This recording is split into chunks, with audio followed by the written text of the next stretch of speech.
I'm Modern Synthesis, otherwise known as Mr. B. And this is something a little different. A lot of people have been asking me what I think of the new Kroot models that were previewed by Games Workshop recently, so I figured I'd put my thoughts together into a video and put it up on YouTube. As to why I'm recording a video about Kroot, that might be because you know me as the Tyranid guy who makes a lot of Tyranidy stuff. Really, I love all Xenos equally. I think Space Marines are boring. Human factions are okay, but not as interesting. But I just find the different Xenos races super interesting. And with Kroot specifically, I actually got my start with Kroot back in February of 2012. So OG Kroot right here, rocking it for 10 years, sort of.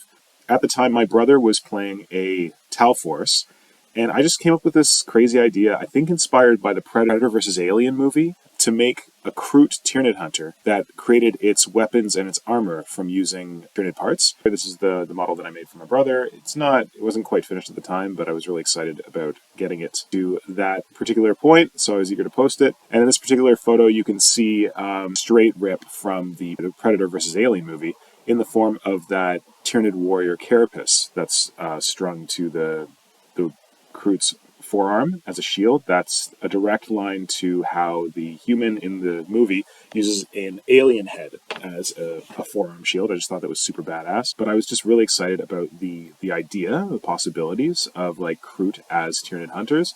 And I was just really pleased with these lines here of the gargoyle head on there, the Carnifex jaws strapped to the side of this guy's badass Kroot head. In the interim, this thing kind of traveled across the internet. Put it up on my blog, and like a lot of things I put up on my blog, I just forget about it. I think a lot of people found it. I don't know if it got shared on Pinterest or something like that. It became pretty popular. Fast forward from February of 2012 to, I guess it was August of 2019, where a group of people, that Kroot guy, Ironbeak, and Koskame, decided that they wanted to do a group Kroot project to take to Adepticon for the Adepticon team tournament. So they were like, oh man, who out there wants to make like all Kroot armies and bring them to Adepticon with us? And I was like, man, I've always thought about these Kroot Tyranid hunters. This would be a good excuse. So yeah, I jumped up at the opportunity to do this, and my Kroot force became known as the Undevoured, being that they were survivors of a failed Tau incursion into an area of space that was attacked by Tyranids, and almost the entire Tau force was destroyed. But shockingly, these Kroot survived, and they became kind of expert Tyranid hunters, and they've since been shunned by Tau society, but embraced by Kroot society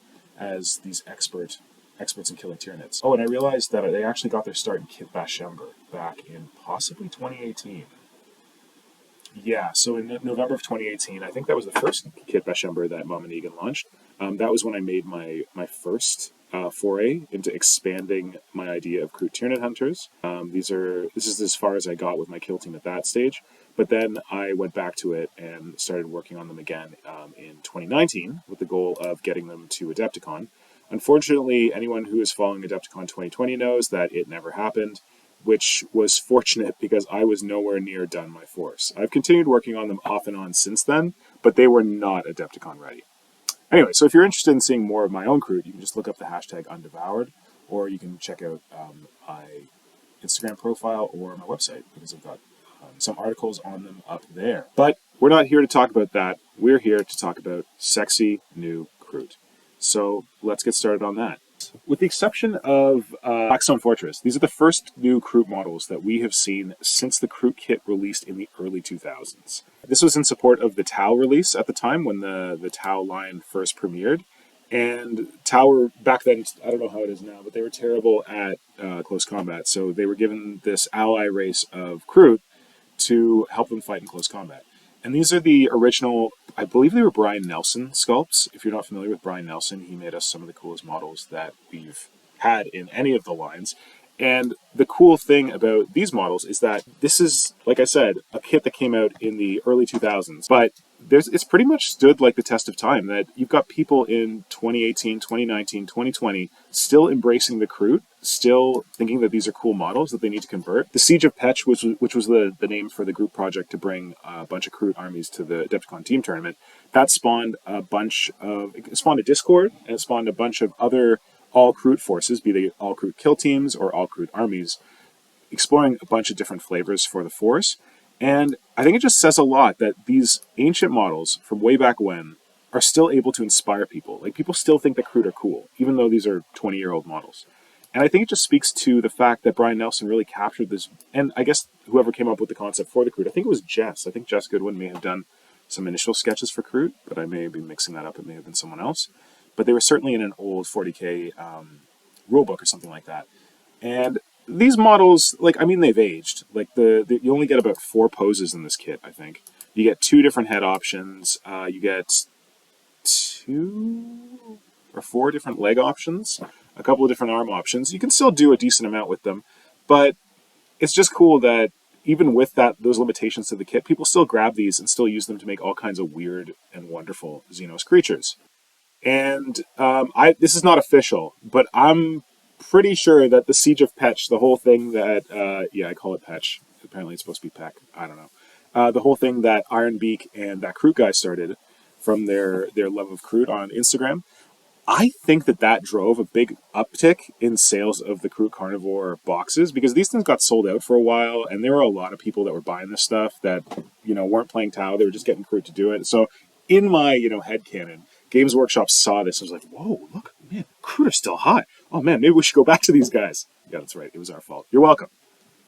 So fast forward a few years, up to, I think it was around 2017 or 2018? Was it 2019 when Blackstone Fortress launched? Oh, actually, this article probably went up around that time. This is October 2018. We got Dyak Grek. He is a Kroot tracker that was included in the core Blackstone Fortress box, and this is the first new Kroot model that we had seen since the early 2000s. So he was pretty cool. Like, he had that standard rifle. He had some cool kit, like funky goggles, armor, cape. He did well for the Kroot, but it was a little bit sad for people who love Kroot that it had been 20 years and they got one measly model. But little did they know that there was a great deal more about to come down the pipe from Games Workshop in the form of the previews that we just saw recently.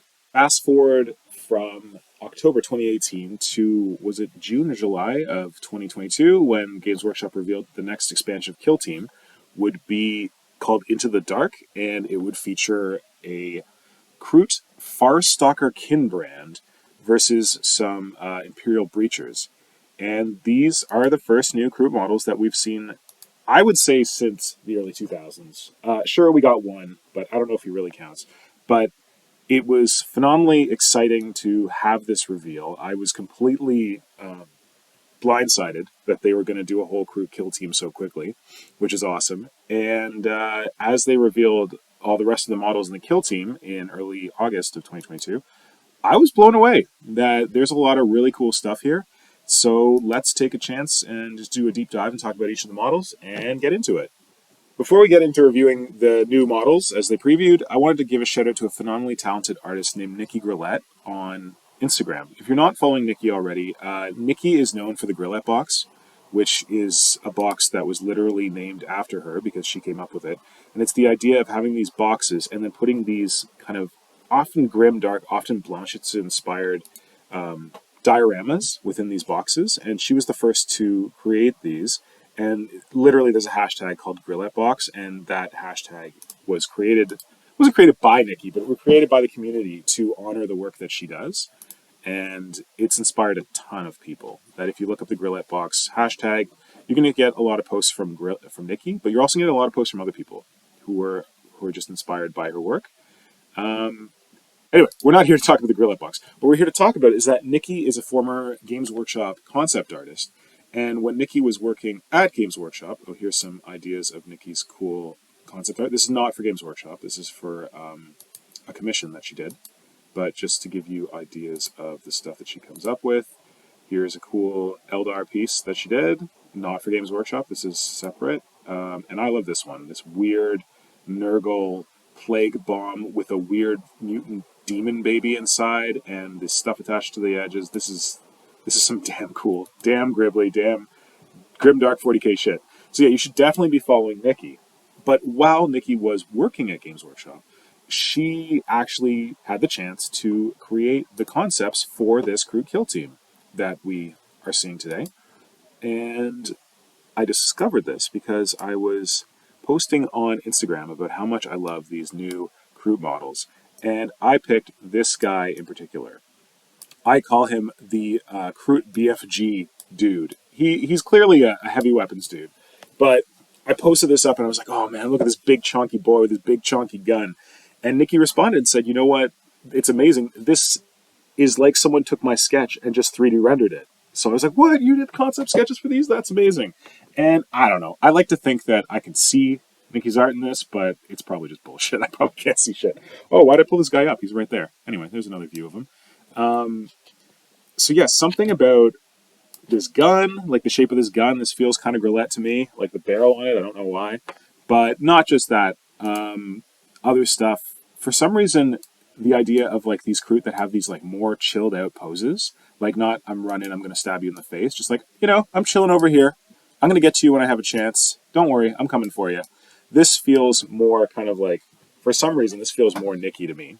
Can't really explain why, but just wanted to take a look at some other sketches that Nikki did. This was pre her work for Games Workshop when she was thinking about starting a Gene Stealer cult, and she's just started doing these weird and wonderful sketches of alternate Tyranid forms. So this is like a patriarch sort of thing. But I just love the sad elephant-looking faces on these. We've got a couple of large Tyranid constructs here, kind of like a patriarch-style thing. I don't know. They're creepy. They're otherworldly. They're alien. They're long. They're willowy. It's not the standard stuff that we'd expect from Tyranids, but they have, of course, standard Tyranid elements in them. And the weird, like, working in the candles and all that. We have some alternate views for what a cultist could look like. Here it looks like maybe a magus. I mean, this is like a feminine patriarch. Some other views for hybrids, cultists, aberrants. And this is just some of this is very simple line art, but it's just enough to get your imagination flowing on this. So here's another very feminine tuna creature. I just love these. I think they're so cool. And I don't know why some of the Kroot kind of remind me of this work, but just kind of like their tall, like chill poses. Anyway, let's get back to Kroot. So what I figured I'd do is go through each of these models one by one. And I think I'll start with some of the models that I like the least and then work my way up to the models I like the most. So let's start with these. And just to be clear, I want to quote something that actually that Kroot guy said on Instagram recently, that just because these are the ones I like the least, it doesn't mean that these are not good models. In fact, these are still some amazing Kroot models. I love the variation that we have in these. There's been some suggestion that we haven't actually seen all the possible builds for these, and I'll get into some proof of that a little later. But yeah, there was some pictures from Gen Con that showed possibly a different weapon end for this BFG weapon that we see here on the big chonky dude. There was another one where those bowcaster arms seem to arc out forward, and they look slightly different. It looks like it's got a different barrel on it. So we're gonna have some other options in there. But let's start with these two guys. So we have like this sniper dude here with the long range Kroot gun. We have the what looks like a Kroot shotgun or something here. In fact, I'm going to grab these two guys up, and I'm also going to grab the guy that I'm referring to as the gunslinger.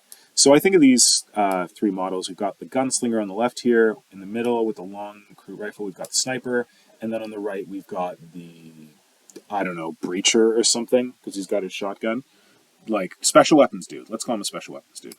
So these are all cool models. Like, pose on the gunslinger, magnificent. That's great. He's like coming towards you. He's not jumping off a rock screaming at you. He's got that leather Kroot hood that has become part of the Kroot aesthetic. I'm not crazy about that leather Kroot hood. I'm also not crazy about Kroot bionic eyes because, anyway, I'll talk about that on a different model. But there's some really cool stuff here. He's got a cloak. He's got his one gun. He's pulling out another gun. He's actually got an empty holster there, which the guys at Between the Bolter Me will like because that's a realistic detail. And then, of course, we've got Sniper Dude up here. I like his Sniper Dude's got a nice crouching. The Sniper Dude has a nice crouching pose there. I like the goggles up on his head. That's a neat detail. I like the rounds for his rifle right there on his thigh. So dude with the shotgun's pretty cool too. He looks like he's got some grenades on his leg there. I don't know, his forward cloak reminds me kind of like a Desperado or something. And it's neat to see other variations of Kroot guns here. We've got like a short one that looks like a shotgun or like a carbine or something. I don't think these are carbines. We've got the long hunting rifle, and we've got the small Kroot pistols that the gunslinger has. So all that's the good shit. Something that kind of like bothers me about these guys, and what I love so much about the heavy weapons dude that you can just kind of see in the back here is Kroot guns. So yes, we know that Kroot have Kroot rifles. That if you're not familiar with Kroot, they have a standard kind of gun. Let's grab this guy. Here's a very good look at a standard Kroot rifle.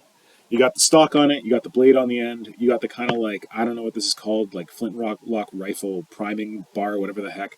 You got the long barrel, you got the weird muzzle on the end with the like flash suppressors. Sometimes you get a blade on the end of it. But what that Kroot tracker model has, that's a Kroot rifle. What I feel like has happened with a number of these models, not the guy in the back, but the gunslinger model, the hunter with the sniper, and the dude with the shotgun, is that they've basically taken a Kroot rifle, they've put it into Photoshop, and they've just distorted it. Like, for the sniper rifle, we just stretched it really long. We put a sight on top. For the guy with the shotgun, we just took a Kroot rifle, we just put it in Photoshop, and we just, like, pushed it down and, like, contracted it so that it was like, thick and stocky and short. And for the pistols, like, less so. They're not just, like, scaled-down Kroot rifles, but they share an aesthetic with the Kroot rifles. And I get it. Like, that. In some ways, you can argue that that's very good design for the Kroot, that they have this variety of weapons that scale up, scale down, and when you look at a Kroot Ox, it's got something on its back that basically looks like a giant Kroot rifle, and that's supposed to be like a heavy weapon. Now, that's fine, but I don't know. For some reason, I want the Kroot to be more like taking technology from other people and reusing it. You get a bit of that with the squad leader, who has a Tau pulse rifle, which we've seen before on Kroot Shapers. That's cool that he's like stealing Tau technology, using Tau technology because he's supposed to be part of the Tau society. Love this guy's sword, by the way. But I don't know. When I look at this BFG dude, part of the reason that I love him is that he doesn't just have a big fat Kroot rifle. What they could have done with this is they could have been like, okay, what I'm going to do is I'm going to take, this guy needs a heavy weapon, so I'm going to take a Kroot gun, scale it vertically, scale it horizontally, make it big and fat, and he's going to have a big fat Kroot gun. It's like, no, let's like give them some like different technology, especially because I won't get into the depth of it, but like in Kroot fluff, there's this thing about how Kroot technology isn't really understood by the Imperium, and the Kroot fly around these things called war spheres. And when you look at like a Kroot gun, that looks like black powder technology, but when Kroot fly around their spaceships, they're like this much more advanced technology, and the Imperium basically doesn't have an explanation for how the Kroot can have these super advanced spaceships. There's some fluff somewhere where like on Petch, their homeworld, the spheres just like emerge fully constructed from this mountain range, and Imperial scientists have no idea how the hell they're doing it. So I like the suggestion that, though from my undevoured Kroot who are raiding Tyranid bits and using them as their weapons, you might get the idea that I think Kroot should all be like feral or whatever, or like feral orcs sort of thing. But I love the idea of like the Kroot feralness contrasted with more modern technology. Like the idea of this, the Shaper captures it perfectly. That he's got like all these like rags, and he's got this leather cape, and he's got this leather hood on, he's got this wicked looking sword, got a weird bone bowl that I'm not that sold on, but whatever. But then he's got this ultra technologically advanced Tau weapon that he's also using. And I don't think that's just the case that he like looted it, and if it like broke, he wouldn't know how to fix it, or he wouldn't know how to like get more ammo for it. I think the Kroot are more technologically advanced than they let on, but they're just also like very savage in terms of like their gear. So taking this BFG dude that I love and contrasting him against the gunslinger guy, the sniper dude, and the blunderbuss whatever shotgun dude, all those three models on the left are great, but I love that with this BFG dude, they're exploring more of like this higher tech weaponry that Kroot have either stolen from someone else, have worked up themselves, in addition to their more simple kind of Kroot rifles. Because yeah, I want to see like more variety in the Kroot line, and I think that those weapons are a great way to add them. So that's why these three dudes on the left are lower on my list, and this dude on the right is higher on my list. Let's take that big BFG dude and let's put in this one, which is some kind of bow weapon. Looks, I was going to say crossbow, but I guess it's vertical, so it's more of a bow. So when I talk about wanting to see like more variety for Kroot, weird and wonderful Kroot weapons that we haven't seen before, I think that this model, I don't know, I think if this model is a she, I don't know why, but in my head, she's a female Kroot. When we look at her, she's got like a more interesting weapon that we've not seen before in the Kroot. Sure, it's got that kind of, the stock looks similar, and like the, I don't know what that is, the priming bar or whatever under the trigger looks different, but it's got this funky end on it. Like it looks like it's going to shoot a harpoon or something. It's got like a bow caster end. I like that. I think that's cool. It's still within that savage lower tech aesthetic that Kroot have going on, but it's something different. It's something new. So kudos for this one. Like, I really like that. This one is a good place to start on the posing that I like for a lot of these Kroot models. I mentioned before, I'm not crazy about the Kroot eye pieces necessarily, because I just feel like, again, we haven't had a very close look at them, but it kind of feels like an afterthought here for me. We see her right eye there, sighting down the barrel of her bowcaster thing, and it looks like they just kind of like took something that maybe is like a cybernetic eye and just like slapped it in there, just like shove it into her eye socket. And maybe that's like an actual replacement for an eye that she's lost, but I feel like if you're gonna do like the whole like cybernetic eye thing, let's have more of what we would see on Space Marines, where they have like a kind of plate around the eye and like some other like bolts and stuff that make it seem like more than, because it kind of looks like she's wearing a monocle, like it's just a Kroot monocle, just screwed it right in there into her eye socket. It feels a little bit lazy in terms of design, but maybe, I don't know, maybe the model will sell me on it when I see it. But what I really love about her is her pose, that she's not like standing on a rock with her legs like super widely spread, trying to like jump at you or something like that. We see that in a number of these new Kroot models. So this guy was in the first batch of Kroot that we saw, but he wasn't in the second batch. And it was interesting to see that, like, oh, well, where's this guy? Because this guy looked really cool. Again, he's got that eyepiece. I don't hate it as much because I can't really see it as much. I'm not crazy about it. In fact, these could well be the same head, I guess, just looking in different directions, which is odd because I definitely read the one on left as female and I read the one on right as male. I have no idea why. Maybe it's coloring. I bring these two up together because it looks like this is probably the same set of legs and might even be the same torso with just different arms on it. So there we're seeing the variety that is available in this Kroot kit. The guy on the right is clearly just rocking a Kroot rifle, and these Kroot rifles actually, they seem bigger than the current Kroot rifles we have. Maybe that's not the case, but the scale seems to have gone up a bit. But what I like about both of these is that they're just at a rest pose. Like, they look like they're either walking, they're hunting. They're not jumping and screaming and standing on tactical rocks and spreading their legs super wide. So it gives me a lot of hope for like design from Games Workshop going forward. This guy in particular on the right here, I love his cloak. I love that he's got that like it looks like an Imperial power sword on his back. Like, he looks like he's got gear, but it's not so much gear that he's looking weighed down by it, because we see that sometimes with current era Games Workshop models. I feel like his brother in this kit is this dude here, who similarly has a very chill pose to him. He's not running, jumping, screaming, any of that stuff. He's just chill. He's just chilling, ready to go hunting. It looks like he might have one of those Kroot shotguns over his shoulder, which would be cool because of the two, I think I like this pose better for a shotgun wielding dude rather than this pose. Something I didn't note yet, but you'll see maybe if you look at my models. I love Kroot that have closed mouths. I don't love Kroot with the open mouth. Like, it's good that they have a variation of faces, but I just feel like something about the beak and the head structure doesn't really work for me when their mouth is open. But when their mouth is closed, I feel like they look more imposing, scary, that kind of thing. So looking at these two guns, the guy on the far right and this guy I just overlaid, it looks like they might both be rocking this Kroot shotgun. And if I had to pick between the two, I would definitely pick this chill guy on the right. He's got his little like disemboweling blade there. He's got a suggestion of a pistol on his hip. And he's just got a shotgun resting on his shoulder. He's coming for you, but he's in no hurry. He'll get to you eventually, you know? So here's a lineup of like 3 chill Kroot. I love these poses. Some people don't like these weird chaps that they wear, like the leggings with the knees cut out, saying, why does it make sense to have your knees cut out? Isn't that where you'd need like protection? But I think it's a cool aesthetic of the Kroot line.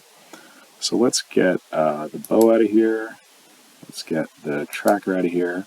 Let's get this guy. So this guy is one of my favorites in the whole kit. But when we're talking about the poses that I really like, I think that this dude, who is one of my favorites, again, active, walking forward, kind of stalking, but not like screaming, not jumping, not spreading his legs super wide, like menacing and coming for you. And I think there's a suggestion he's got an eye patch there on his left eye. I love the looking cape over his shoulder that one Kroot armor had. The bionic leg is neat because it looks really rough. It doesn't look like a fancy, shiny, metallic one. And you can even see like the cap there that his thigh would like socket into on that leg. I like that there's extra rounds strapped to his gun. Yeah, everything about this guy. He just looks menacing as heck. And it's a more chill pose like the other ones. Next, let's talk about the Kroot Hounds.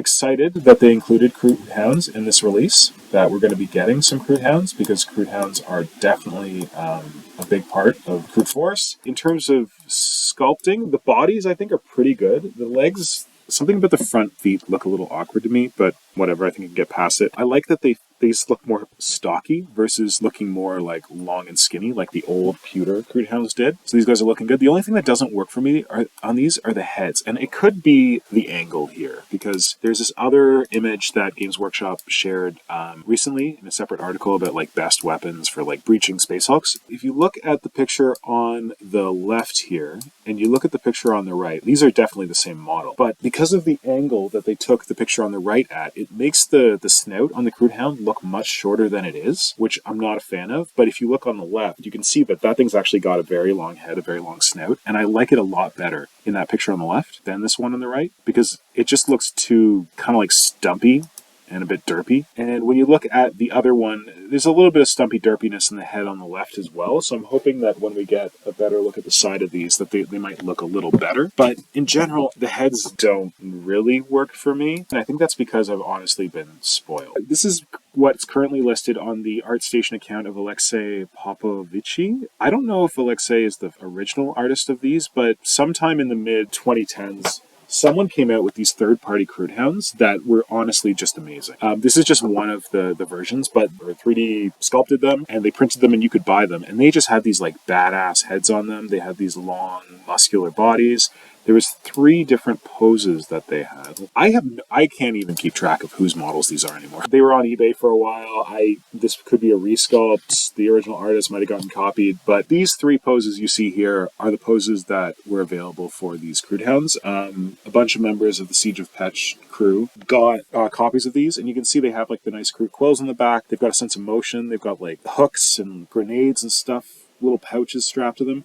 So this is kind of what I see. This is like almost the perfect Kroot Hound. So when we go back and we look at what we got, it's not moving me as much. I think these look a little derpy. The bodies are okay, but the heads need some doing, and the foreclaws don't look as savage as they could to me, but whatever. We have Kroot Hounds, and I'm happy. I wish that we'd also gotten a Kroot Ox. Once I saw the Kroot Hounds, I'm like, oh, sweet. Maybe that means they're going to be doing a Kroot Ox. How cool would that be? And we don't have it yet. So maybe that'll come in the future. Here's hope. So moving on, we have the Kroot Tracker model. Again, standard Kroot rifle here, but definitely a cool pose, crouching with the neat little scout bird perched on the end of her rifle. Some people have noted that that bird doesn't look nearly Kroot enough, and I can kind of empathize with that. Like, let's just put some quills on its head, but maybe it's not a Kroot bird. Maybe it's just like some kind of normal bird that they've brought onto the team.